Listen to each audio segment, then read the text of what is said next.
Mais uma vez, boa noite. A gente, quando canta essas canções, para você que é recente em igreja e a gente canta essas músicas, dá uma saudade, né, meu marido?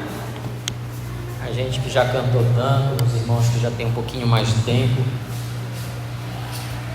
Quando você ouve que nós vamos marchar cheios de coragem, é lembrar que nós temos um Deus que está conosco. Dezembro é o mês que a gente relembra o Emanuel, o Deus conosco, o nascimento de Jesus. Meus irmãos, a gente vai começar uma nova série hoje. O nome dessa série é A Colheita. Eu peço que você já vá abrindo a sua Bíblia no Evangelho segundo Marcos, capítulo 4, dos versos 26 a 29. E aí, se você achar o texto, pode ficar em pé, por favor, enquanto eu organizo as minhas coisas aqui. Marcos, capítulo 4, a partir do verso de número 26. Marcos, Evangelho segundo Marcos 4, 26. Lógico, se você puder, ficar em pé. Se não puder, não tem problema, mas acompanhe a leitura aí na sua Bíblia. Marcos capítulo 4, a partir do verso de número 26, diz: Jesus também disse: o reino de Deus é como um lavrador que lança sementes sobre a terra. Noite e dia, esteja ele dormindo ou acordado, as sementes germinam e crescem, mas ele não sabe como isso acontece. A terra produz as colheitas por si própria. Primeiro aparece uma folha, depois se formam as espigas de trigo e por fim o cereal amadurece. E assim que o cereal está maduro, o lavrador vem e corta com a foice, pois chegou o tempo da colheita. Mais uma vez, Senhor, nós queremos declarar que nós marcharemos com coragem. Marcharemos enquanto aqui estivermos, porque um dia, Senhor, nós estaremos contigo e não haverá mais dor, não haverá mais choro, haverá apenas um grande coral cantando Santo, Santo, Santo pela eternidade. Até que nós cheguemos neste momento, Pai, nós queremos dizer que continuaremos marchando, nós continuaremos semeando, nós continuaremos cuidando da terra e continuaremos colhendo, em nome de Jesus, Senhor.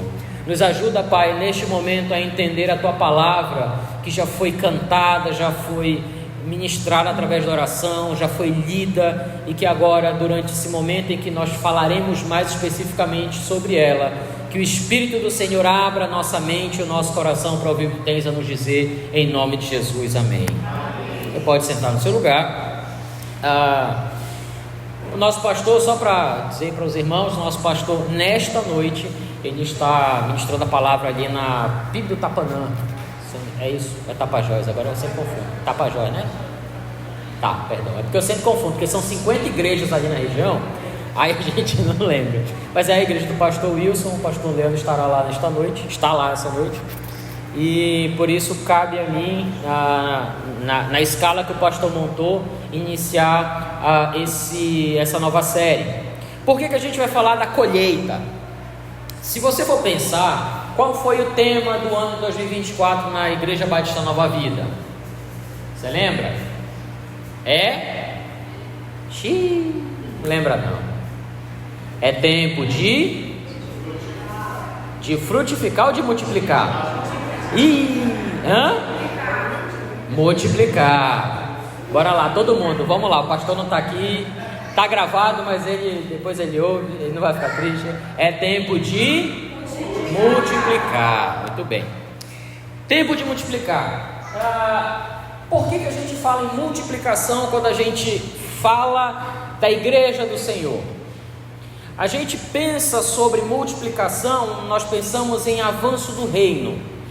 Multiplicação porque das operações matemáticas, a soma, ela adiciona pouco. Adiciona, mas é pouco. Mas a multiplicação, ela tem uma expansão. Ela é uma expansão maior. A gente está falando de multiplicação, a gente está falando de crescimento. Um crescimento maior do que o que é ordinário, ou seja, daquilo que acontece comumente. Quando nós falamos então, é tempo de multiplicar, a gente inicia o ano de 2024 com um desafio muito grande. alargar as nossas fronteiras, aumentar os celeiros, porque haverá mais fruto. É essa a ideia. Alguns irmãos levaram tão a sério que aumentaram a família.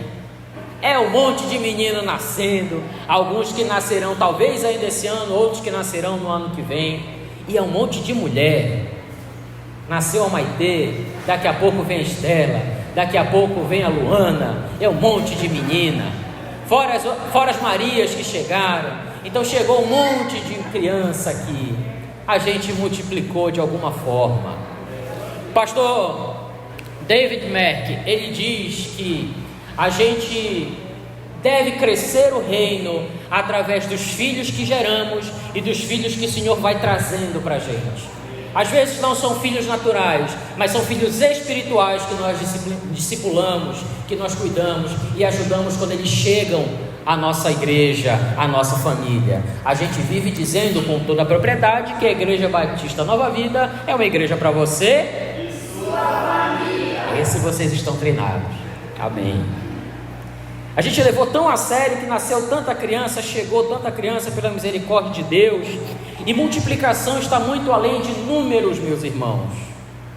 É aumentar algo muitas vezes.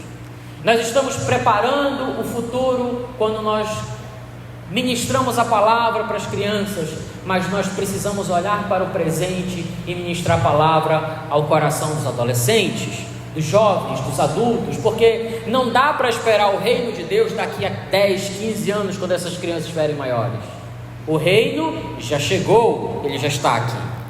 Então o texto dessa noite nos mostra que nós temos desafios grandes, e essa série é para a gente refletir nos próximos domingos e durante o Natal e o culto de Ano Novo. É uma série bem curtinha, de 5 sermões, mas que nós seremos chamados à reflexão.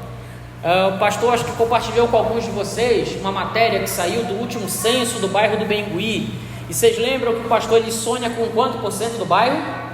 1%. Quantas pessoas dá 1% do bairro do Bengui, vocês sabem? Fizeram a conta? Não. 2.757 pessoas.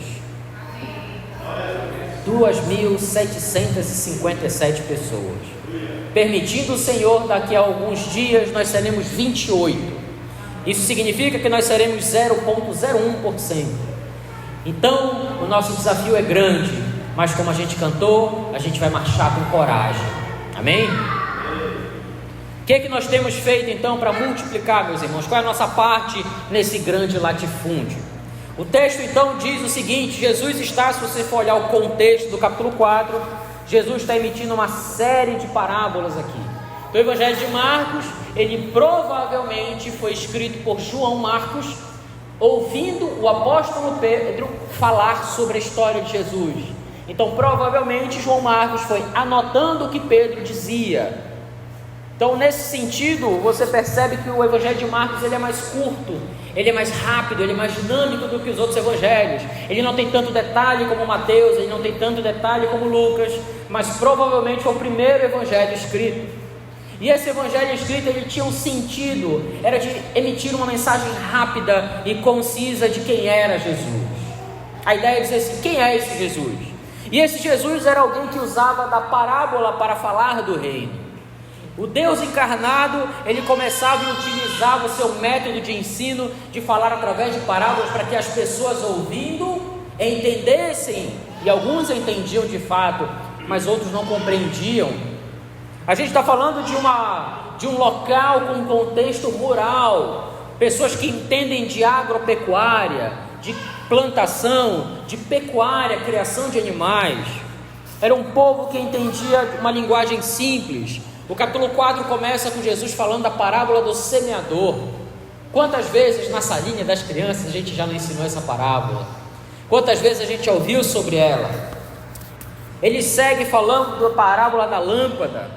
E ele pergunta no verso 21 do capítulo 4: alguém acenderia uma lâmpada e colocaria debaixo de um cesto de uma cama? Claro que não.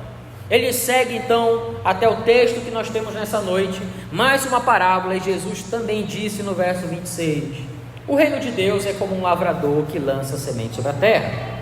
Então no verso 26 você vai ver que ele costumava comparar para que as pessoas compreendessem aquilo que ele fosse dizer. Você quer um exemplo de como a comparação ela nos ajuda a compreender os contextos? Como é que a gente hoje mede a nossa campanha missionária na igreja?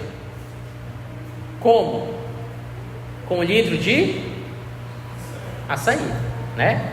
Porque a nossa oferta, se ela for 1 litro de açaí, todo mundo se juntando, a gente supera o alvo de missões. É uma linguagem que a gente entende. Então Jesus, olhando para aquelas pessoas, usava a linguagem que elas compreendiam. Ele fala o seguinte: o reino de Deus é um lavrador que lança. A palavra lançar, ela tinha o sentido de que naquela época, apesar das pessoas serem acostumadas a plantar, a criar animais, não se tinha exatamente a agropecuária que nós temos nos dias de hoje. Eles aravam a terra e saíam jogando a semente, e depois eles reviravam a terra e esperavam nascer. Não se tinha, hoje em dia, lá em casa eu tentei cultivar tomate cereja. Aí, irmãos, eu fui lá na loja, comprei lá um pacotinho de semente, bonitinha. Aí fiquei pensando, o dia que meu tomate cereja estiver assim, redondinho, vermelhinho, bonitinho, vai ser a coisa mais linda. Vou tirar foto. E então peguei as sementes, e lá atrás, se você virar o pacote, ele tem instruções de plantio. Ó, você tem que pegar uma semente, a semente é um negocinho bem pequenininho, né? Tem que pegar 2 sementinhas. A terra tem que estar preparada, tem que ter uma quantidade de calcário, uma quantidade de adubo, uma quantidade de corretor de pH, tem que um monte de coisa. Aí você pega, faz um furo com o dedo de 5 centímetros. Aí você pega a semente, coloca lá dentro, cobre, umedece a água, mas não demais e nem de menos. Aí ninguém diz quanto é a quantidade, você tem que deixar a terra úmida. Aí você plantou. E não pode ficar 5 centímetros próximo, tem que ter uma distância. Aí tu tem que pegar uma régua e sair medindo 5, mais 5, mais 5, para plantar uma pontinha do lado da outra. Na Palestina não tinha isso não, gente. Era assim, ó, você tinha uma terra e saía, pegava o boi, arava tudo, e depois saía jogando a semente em partes. Não tinha toda essa preocupação de fazer um pomar todo medido como a gente enxerga a agricultura moderna. Então, nesse sentido, o Evangelho, ele não tem essa preocupação metodológica de dizer assim, olha, eu preciso de um método. O Evangelho é palavra lançada. Se você tem um método de evangelismo, glória a Deus por isso, que Deus use, mas o Evangelho, ele é para ser falado, lançado, jogado como uma semente. Tanto é fato que a gente olha na parábola do semeador, você vai enxergar que a semente cai em um monte de lugar esquisito, né?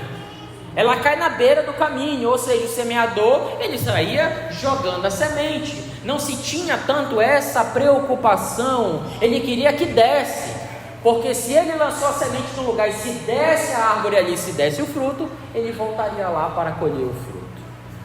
Então nós olhamos aqui o espalhar do Evangelho como algo que nós distribuímos aquilo que nós temos. O reino de Deus é algo que nós temos, amém? E que precisa ser distribuído para as pessoas, não pode morrer na gente. Sabe a brincadeira do telefone sem fio? É para falar a verdade, que o pessoal no telefone sem fio fica inventando história no meio do caminho, né? Mas a gente tem que ir passando, não pode parar na gente. O reino tem que ser espalhado. Aí os versos 27 e 28, ele chama a atenção porque diz: noite e dia, esteja ele dormindo ou acordado, ele, o semeador, as sementes germinam e crescem, mas ele não sabe como isso acontece. É lógico que Jesus está falando numa época que não se tinha metodologia para enxergar. Ele está falando que Jesus, sendo Deus, sabia como acontecia, mas o semeador não sabia. Ele não sabe como é que funcionava o processo de germinação. E esse semeador aqui então da parábola, a terra produz as colheitas por si própria. Primeiro aparece a folha, depois se formam as espigas de trigo e por fim o cereal amadurece. Você sabe como é que funciona? Eu peguei um resumo aqui da germinação. É a coisa mais fofinha, gente. A germinação da semente, ela é um processo em que a vida que está contida na semente, ela eclode, ela explode. O interior dela desperta para uma nova planta. E esse ciclo ele vai começar quando essa sementinha ela é exposta a água e calor adequados. Por isso que lá na instrução diz: não molha demais e não molha de menos. Não deixa ao sol, mas também não recolhe do sol. Precisa de calor e água adequados para que ela germine. Então, quando essa semente ela absorve a umidade e ela incha, a primeira coisa que sai da semente é o embrião que ele é ativado, expele a raiz.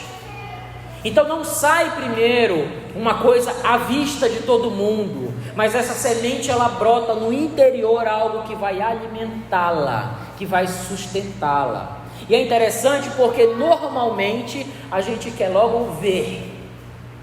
A gente está ali, e eu vou dizer a vocês, como uma pessoa, um lavrador frustrado, depois eu conto o resto da história, eu ficava ansioso para ver a primeira folhinha.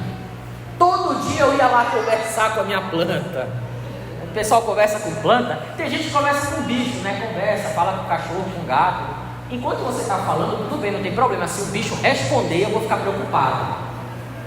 Mas tá bom. E aí eu ia lá todo dia, eu ficava olhando para ela e regava com cuidado. Mas eu não enxergava que dentro do processo da germinação, primeiro a raiz ia para o interior da terra, que é ali que ela ia coletar os seus nutrientes. Então, quando essa raiz ela começa a buscar os nutrientes, o broto nasce em direção à luz. Primeiro, ela cresce para dentro da terra, onde ela vai ter nutriente, para depois ela ir em direção à luz. O que cresce, meus irmãos, está crescendo em direção à luz. Tudo aquilo que é sombra não é crescimento. O que cresce está procurando a luz. Se nós queremos uma igreja que cresce, a gente tem que procurar a luz. A luz é Jesus. Aí então a planta ela vai em direção à luz. Quando ela alcança a superfície, as primeiras folhinhas se abrem. Aí eu fiquei feliz quando eu vi aquele copinho, um monte de pontinho verde saindo, as primeiras folhinhas. E aí você fica animado porque você vê o crescimento. Mas por mais que eu estivesse ali todos os dias, eu no máximo era capaz de dar condições para o crescimento dessa planta. Essas folhas então, quando se abrem, começa um processo de autossuficiência da planta, a fotossíntese. Quando eu estava na primeira série, no meu tempo era ensino fundamental, a primeira série lá a gente aprendeu a fotossíntese, que a plantinha absorvia a luz do sol para se alimentar, coisa mais linda. Hoje em dia tem um pessoal que quer fazer dieta fotossíntese, né? Não come e fica ali com o braço aberto pegando sol, não vai dar certo. A planta transforma a luz em energia para o crescimento dela, e assim a semente se torna uma planta revelando o poder de Deus, da natureza criada por Deus. Então quando Jesus ele mostra isso aqui, ele está dizendo o seguinte: homem, você não sabe como é esse processo. Você está ali, passa dia, passa noite, você olha, você espera, você tem expectativa, mas você não pode fazer nada nas suas forças, nada na sua capacidade para acelerar o crescimento daquela planta. Muito embora modernamente a gente sabe que hoje os processos industrializados, eles promovem, eles simulam muita coisa, mas aí também a planta, ela acaba seu tempo de vida útil muito mais rápido. O verso 28, meus irmãos, ele mostra então que depois que a planta, ela cresce, ela começa a dar os primeiros frutos, então o cereal, e assim que o cereal está maduro, o lavrador vem e corta com a foice, pois o tempo da colheita chegou. Quando a planta está pronta para a colheita, ela mostra sinais indiscutíveis. Quando o fruto está bom, ele é evidente. Geralmente é uma fruta verde, que ela fica avermelhada ou amarelada, ela aponta dizendo: eu estou pronto para a colheita. O que fica então mostrado para a gente nessa noite desse texto? O que é importante para a gente olhar? O fruto da colheita. Nós temos, irmãos, 3 responsabilidades então nessa grande lavoura que são os campos, para que nós saiamos daqui essa noite pensando e refletindo sobre que frutos nós queremos trazer. Eu não sei qual era a sua expectativa para o ano 2024. Eu não sei o que você queria, qual era o seu sonho, o que lá, porque no final do ano a gente faz um monte de promessa, né? Todo mundo faz promessa de que vai emagrecer no ano seguinte. Todo mundo faz promessa de que vai para academia, né? Não vai, mas diz que vai. Aí todo mundo diz que vai começar a estudar e não começa. Todo mundo tem muitas expectativas no ano seguinte. Mas quais eram as nossas expectativas como crentes nesse ano? Qual foi o nosso fruto em 2024? A nossa responsabilidade são 3. A primeira delas é semear. O fruto nascerá somente se houver semeadura. Óbvio que durante essa série a gente vai ter um sermão específico sobre isso. Eu nem vou me ater muito nesse primeiro ponto, mas eu quero chamar a responsabilidade para que nós entendamos que a semeadura é de todos nós. Nós somos responsáveis por lançar a semente. Antigamente, a primeira igreja Batista do Pará, no seu ministério de adoração e arte, eles escreveram uma música, não me recordo se era deles a música, mas eles gravaram, que era Planta a Semente. Planta a semente a toda a gente. É tempo, é hora de agir, dizia a música. Então a gente às vezes acha que semear é um processo que a gente só deve fazer uma vez. E eu e o pastor Leandro, nas nossas infindáveis conversas, a gente começa a conversar no dia, depois 2 dias retoma e a vida vai seguindo, a gente vai conversando. Ao longo do ano passado, ele me falou uma coisa 2 vezes, a mesma coisa, e que marcaram meu coração. Nosso mal é que a gente semeia uma vez e quer colher para sempre. A semeadura ela precisa ser constante, ela não pode parar. Quem planta, colhe, mas só colhe quem plantar. Não adianta você achar que é porque eu sou uma pessoa boa. Você é bom, mas se você não semear, você não vai colher, meu irmão. Não vai. Você pode ser uma pessoa muito legal, mas quais são as sementes que você está plantando? Lembre-se que lá, Jesus falando sobre a videira e os seus ramos, o ramo que está dando fruto, ele é limpo. Tem umas petelecadas lá que deve doer um pouquinho, mas é para ele dar mais fruto, mas o que não serve é cortado e jogado no mato. Rick Warren, no seu livro Uma Vida com Propósito, ele ressalta que você não é o foco, pois tudo começa em Deus. A frutificação começa em Deus, e Ele nos dá o privilégio de sermos semeadores. É claro que a gente às vezes quer ser o centro das atenções, mas a gente tem que ser cuidadoso, porque na verdade todos nós precisamos olhar para Deus e saber qual é a nossa tarefa nesse mundo. Porque no fim das contas, qual era o seu sonho para esse ano? Qual era o fruto que você esperava de Deus para esse ano? Qual era a promessa que você tinha de Deus para esse ano? Pode ter certeza de uma coisa: se Deus prometeu, Ele vai cumprir. Mas se Deus tem uma tarefa para você, para que você fizesse a sua parte, a parte dele Ele vai cumprir, mas a sua você que tem que cumprir. Eu tenho que cumprir a minha parte. Concluí o curso de teologia recente com muito esforço. Ontem, pela graça de Deus, a gente levou nossas tralhas tudo para nossa casa nova. Mas não foi sem esforço não, minha gente. Não foi não, eu estou aqui todo lascado, estou com a mão toda cortada. Ontem de manhã eu estava lá no forro tapando o buraco de goteira. É assim, as coisas têm que ser feitas com esforço. E a gente precisa continuamente trabalhar. O único lugar em que sucesso vem antes do trabalho é no dicionário, minha gente. O trabalho está aqui, ó. Nós somos uma comunidade de 28, 30, 35 pessoas, juntando as crianças tudinho. Tem menino pra caramba, mas eles ainda não trabalham. Trabalharão daqui a pouco. A gente vai ter uma exploração de trabalho infantil aqui, né?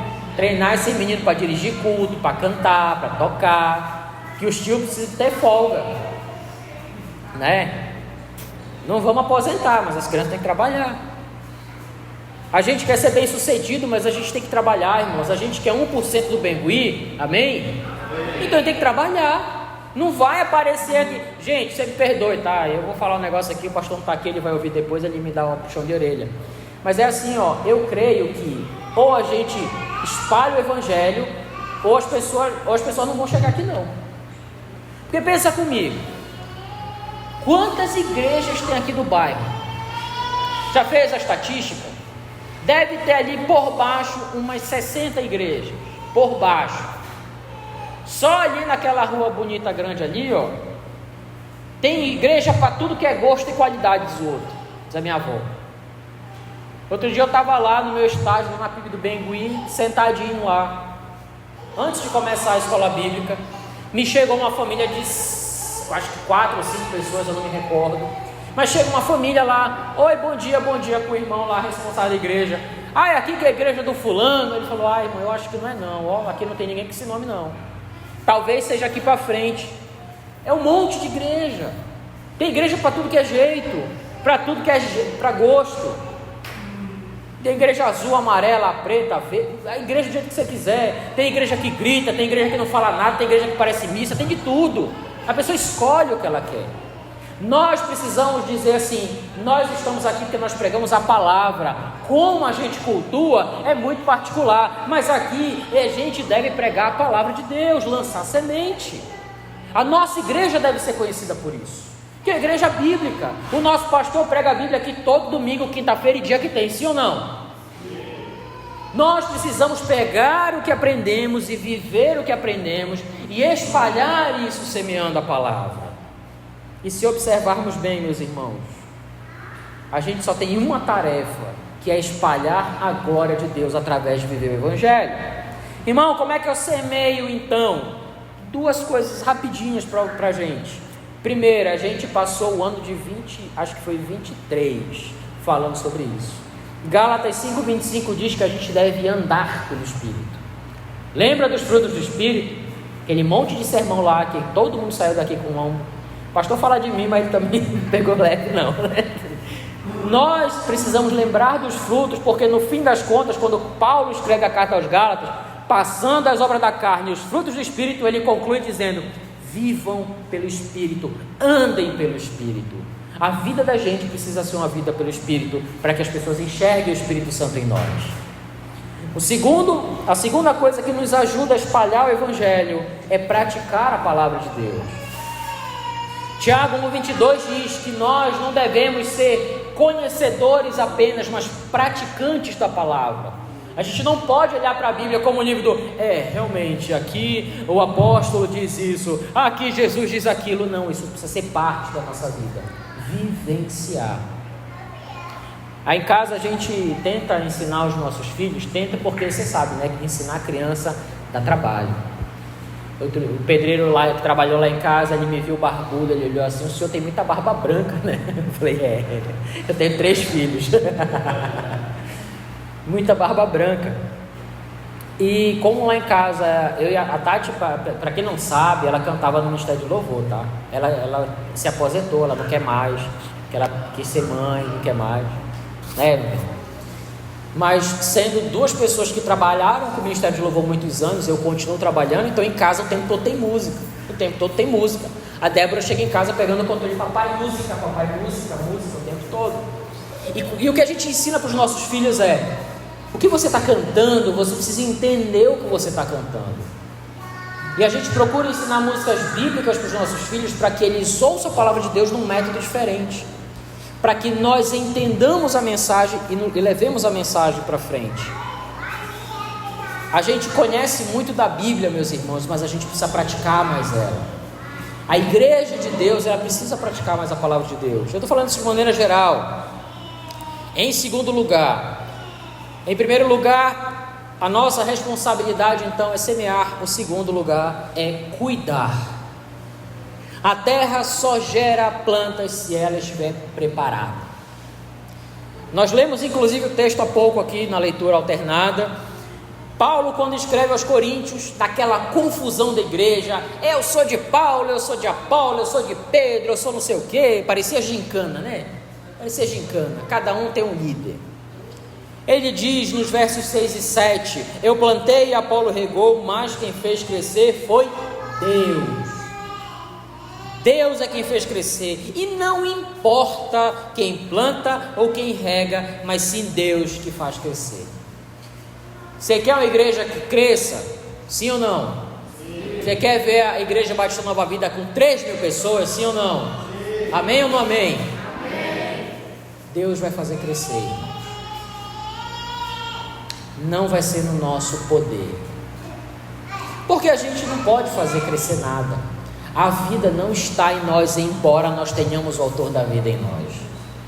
A capacidade humana ela é limitada, então não se frustre, mas entenda que o processo de crescimento e multiplicação, ele vem e pertence somente a Deus. O Estevão amanhã ele vai ter o privilégio de compartilhar um pouco da Bíblia na escola, e a gente conversando essa semana em casa, ele falou assim: papai, eu queria que alguém se convertesse quando eu falasse amanhã, e de uma maneira muito genuína, sabe? E a gente tem que dizer assim: meu filho, é importante você pregar com esse coração, mas não se frustre, porque se ninguém se converter nesse dia, você estará ali lançando a semente e cuidando da terra. Aí eu contei para ele: você sabe quantas pessoas já se converteram numa pregação minha? Eu já preguei mais de 200 sermões. Só uma. Foi Deus que fez dessa forma. Não é, a minha responsabilidade é pegar a palavra e pregar o que tem aqui. Se as pessoas vão, aí é que tem a nossa parte, porque a parte de Deus, meus irmãos, Ele vai fazer, mas a nossa parte é preparar o terreno, é cuidar das pessoas, é convidar as pessoas, porque a fé vem pelo ouvir, e o ouvir da palavra de Deus. Mas como é que as pessoas vão ouvir a palavra de Deus se não há quem pregue? Como é que elas vão ouvir se não há quem as convide? Como é que ela vai ouvir se a gente não está lá se preocupando com ela? Como é que ela vai ouvir se nós dissemos assim: vai, Deus te abençoe, mas a gente não consegue ajudá-la com um prato de comida? É cuidado. Cuidar da terra significa que eu não tenho a capacidade de fazer a semente germinar, mas eu, como igreja do Senhor, preciso cuidar das pessoas para que elas estejam em condições de receber a mensagem do Evangelho, a semente do Senhor. No Antigo Testamento você vai ver que a terra ela passava 6 anos produzindo e tinha um ano de descanso, porque nem sempre a terra vai estar pronta para gerar fruto. Às vezes a terra está doente, ela precisa ser cuidada. Às vezes a terra está seca, está estéril, ela não tem condições de gerar mais vida, ela precisa de cuidado. Quantas pessoas entram nas nossas igrejas, entram na nossa igreja, passam por esses bancos e talvez nós não conseguimos cuidar delas. E isso, meus irmãos, é a nossa responsabilidade, foi o que Deus nos deu para fazer. Nós somos a igreja para quem vem aqui e para a família de quem vem aqui. Nós somos uma igreja uns para os outros, para as nossas famílias e para aqueles que o Senhor trará para cá. Então a gente é responsável por cuidar uns dos outros, de nos preocupar se o outro está bem, se o outro tem comida em casa, se está bem de saúde, se não está. A gente precisa ser isso. Você viu o quanto que a gente arrecadou de alimento aqui? Isso, quando nasce no coração da igreja, é quando a igreja começa a entender que ela é responsável por cuidar da terra. Porque eu tenho certeza, meus irmãos, que quem recebeu a bênção que foi dada aqui, certamente se lembrará de agradecer ao Senhor e de lembrar dessa igreja. A parábola do semeador, ela diz: há 4 tipos de solo. Tem solo que não está pronto para produzir ainda, que ele precisa ser cuidado. A parábola do semeador diz que tem beira de caminho. A beira de estrada não dá nada, dá mato. Quando dá mato. Mas não é todo lugar que nasce mato que nasce planta frutífera. Não é. Tem gente que é solo rochoso, que é dura. Até recebe a palavra, até ouve, mas a raiz ela é minguada. No primeiro raio de sol seca, ela não estava pronta para frutificar. E a gente precisa ser insistente, porque, meus irmãos, não tem solo rochoso que resista à picareta do Senhor quebrando. Não tem. Não tem coração duro que não resista a um brocador arrebentando ele, quebrando, fazendo migalha daquilo, que é a palavra do Senhor. Tem solo que é espinhoso, que cresce e aquela confusão, é sufocado. Mas também tem um solo fértil que está pronto para frutificar. A gente precisa identificar, mas a gente precisa se olhar também, olhar para nós mesmos e pensar: Senhor, já foi aqui? Senhor, esse aqui está pronto, esse solo aqui, ele já está em condições, nós estamos em condições. Como está o terreno do nosso coração para receber a palavra do Senhor? A gente está com o terreno preparado para receber, porque se o terreno está preparado, ele vai frutificar. Isso não significa que vai ser fácil, significa que vai ser puxado. Não basta a semente ser boa, e olha só, o solo precisa estar pronto. Quem prepara a terra, e aí para você, a dica de agropecuária da noite, né? Está praticamente o Globo Rural esse sermão, é cuidar da terra com vários aditivos. Os aditivos que cuidam da terra, humus, que é para você melhorar a estrutura do solo, tem correção de pH, que é a acidez do... Gente, tem cada solo ácido por aí, machucado, doente, que você coloca a semente nem entra, porque a semente ela vai sendo corroída, de tão ácido ou tão básico que está o solo. Você precisa de adubo, você precisa de itens para correção do solo na medida certa. Diz uma frase antiga que a diferença do veneno para o remédio é a dosagem. Então a gente precisa saber como tratar cada caso. A palavra de Jesus em Mateus 28, ela diz: ide e fazei o quê? Discípulos. Ele está dizendo isso para quem? Para o pastor da igreja? Não, é para a gente. Nós precisamos aprender, irmãos, como lidar para cuidar do outro, para a gente ajudar as pessoas. Mas a gente também precisa de gente para nós prestarmos conta. A gente também precisa ser cuidado. Nós precisamos ter pessoas que nos discipulam e pessoas as quais nós discipularemos também. É assim que o reino cresce. Exceto se houver uma obra maravilhosa do Espírito Santo, eu creio que ele pode fazer, amém? De hoje para amanhã, talvez a gente não tenha 2.757 pessoas aqui. Talvez não. Mas isso não significa que o Espírito não continue trabalhando. Isso quer dizer que hoje nós somos aqui em torno de quê? 25 pessoas? Talvez 20 pessoas? O Espírito de Deus está aqui. Isso significa que o Espírito ele está trabalhando nos nossos corações nessa noite. Significa que Deus está aqui sendo adorado e está nos confrontando para que nós olhemos para os outros e comecemos a cuidar ainda melhor uns dos outros. Mas existem 3 fatos, meus irmãos, sobre o cuidado que tem a ver com o reino, que eles são importantes que a gente também saiba. O primeiro é que o reino ele continua crescendo. É imperceptível o reino crescer. Quando nós ensinamos para uma criança uma historinha da Bíblia, a gente está plantando a semente naquele coração e cuidando para que aquele terreno ele fique apto para crescer uma planta ali. É imperceptível, mas o reino ele continua crescendo. O reino ele continua crescendo de forma constante. Ele está avançando. A gente não cantou aqui, o Coliseu não parou a igreja, os leões não pararam a igreja, nada parou a igreja desde que Jesus começou o seu movimento lá em Jerusalém.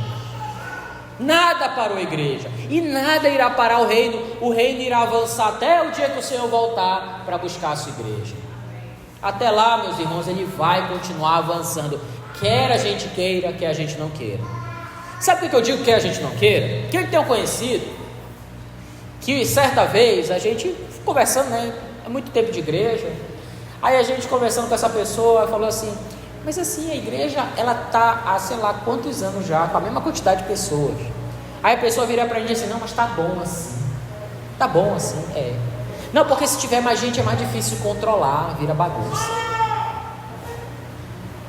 Meus irmãos, eu quero que a gente arrebente essas paredes aqui, tem um templo gigante para 3.000 pessoas aqui. Que a gente tenha 10 cultos no dia, para que a gente avance o reino. Não dá para ter uma luz escondida debaixo da mesa. O reino precisa avançar, quer a gente queira, quer não. Deus continua trabalhando no crescimento das pessoas. Não temos o poder de gerar o nascimento da semente, mas somos responsáveis por manter o ambiente de crescimento propício. Como que a gente vai fazer isso? Quando a gente traz as pessoas para ouvir a palavra de Deus, quando a gente convive de maneira correta com as pessoas, quando a gente tem relações justas com elas, quando a gente investe na oração pela vida delas, quando a gente fala de Cristo para elas. Minha esposa tem um tio, que ele é uma pessoa que conhece a Cristo desde pequeno, mas ele teve muita dificuldade.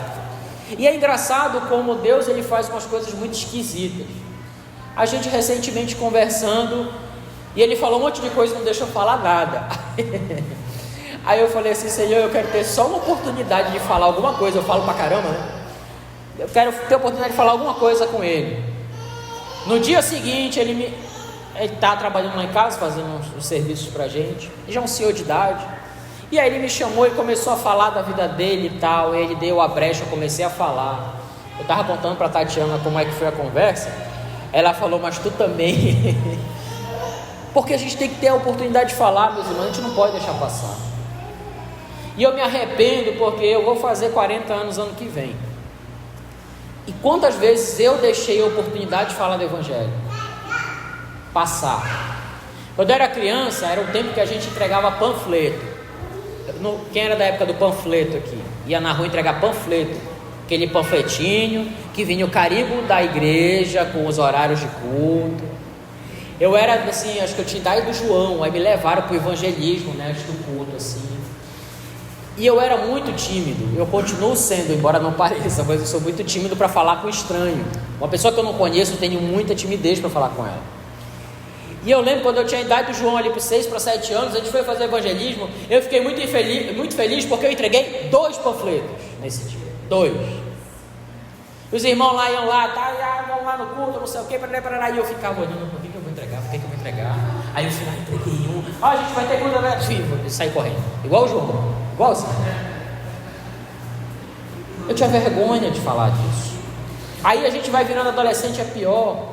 Quem tem vergonha da fé? Aí a gente cresce mais um pouco, não. A gente inventa desculpa.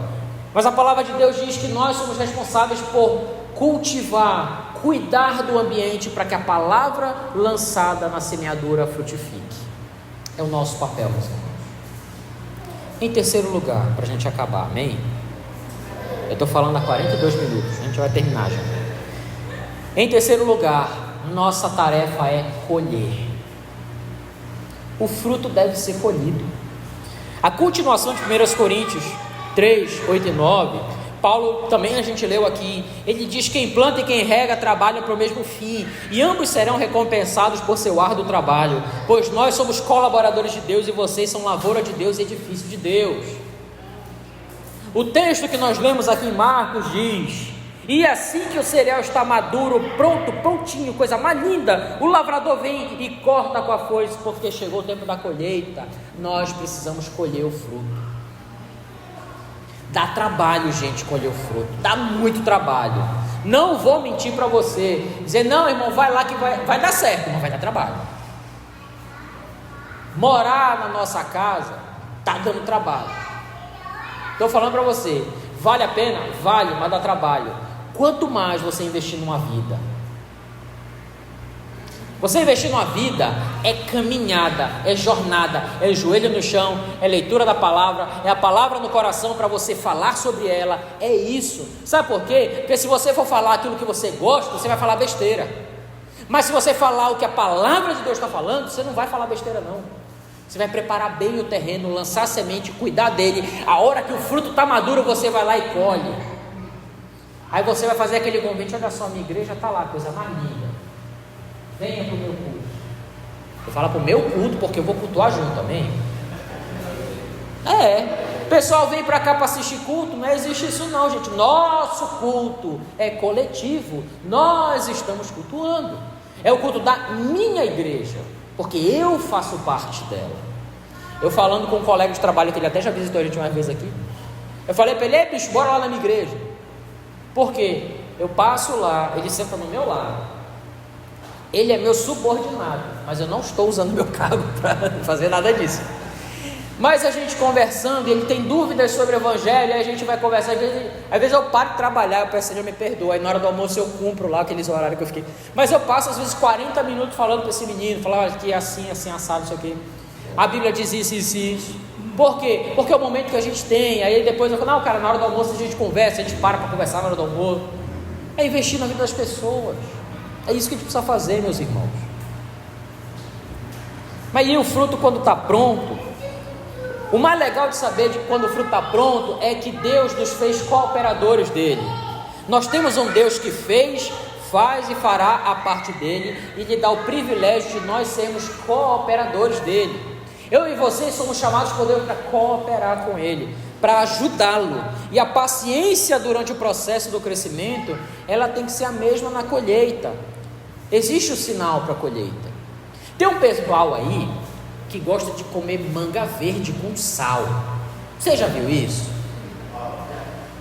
Eu não gosto de manga. Eu sei, me perdoe, eu não gosto de manga. Eu tenho um trauma de manga, eu não vou contar agora. No dia no IBNV Day, em janeiro, eu como, né? Posso contar? Não, mas eu vou contar. Em janeiro eu conto, mas eu não sou fã de manga, nunca curti muito a fruta, tomava suco, mas depois tive uns traumas de quase de infância, etc. E aí, manga não é muito, mas tem gente que come manga verde com sal e pimenta do reino. Minha gente, eu tenho nada contra quem come, tá? Eu não gosto e me respeite, porque eu não gosto, eu respeito você que gosta. Mas sabe qual é o fato? É que a fruta tirada verde, ela não está no seu potencial total ainda. Então às vezes a gente quer forçar a barra com determinados frutos que ainda não estão prontos para a colheita. De repente é alguém que você está evangelizando, que a pessoa Deus ainda não sinalizou, mas você está sem paciência, você já quer, aí você já vai com tudo, com a foice para cima do trigo, ele não está bom ainda. De repente é uma situação que você tem de Deus para você fazer, para você realizar. Deus está preparando ainda, dizendo para você ser paciente, mas você não é paciente e você quer antecipar a colheita. A colheita antecipada não dá certo. Ela precisa ser no tempo correto. Quantos frutos a gente perde porque colheu antes do tempo, não aproveitou? Quantos frutos a gente perde porque passou o tempo da colheita? Era para ter acontecido, era para a gente ter tido atitude e nós não tivemos, a gente deixou passar, ele caiu do pé e estragou no chão, está todo batido agora.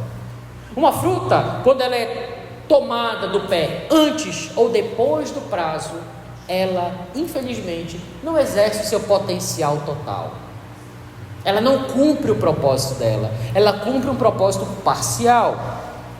Talvez Deus tenha chamado você para ouvir isso essa noite, dizendo: tenha paciência e observe os sinais que eu tenho para a sua vida.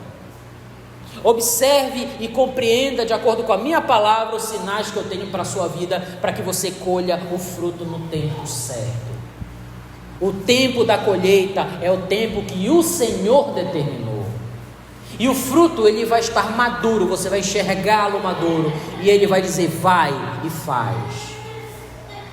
É preciso colher o fruto, meus irmãos, porque dentro do fruto também tem semente.